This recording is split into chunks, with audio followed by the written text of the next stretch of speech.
పూర్వం నుంచి మనిషి పుట్టకముందే నమ్మకాలు పుట్టాయి.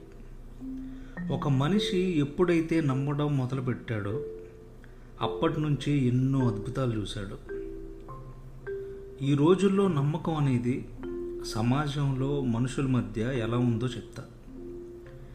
ఇప్పుడున్న సమాజంలో మనుషుల మధ్య బంధాలు, అనుబంధాలు అన్నీ నమ్మకం మీదే నడుస్తున్నాయి. ఎప్పుడైతే నమ్మకం కోల్పోయి మోసపోతామో అప్పుడే సమస్యలు మొదలయ్యాయి. లైఫ్లో ఒకరిని నమ్మి ఎప్పుడైతే మోసపోతామో అప్పుడే నేర్చుకోవడం మొదలు పెడతాం. మోసం చేయని మనిషి లేడు, మోసపోని మనిషి ఈ భూమి మీదే లేడు. ఒక మనిషిని నమ్మించి మోసం చేయడం చాలా తప్పు.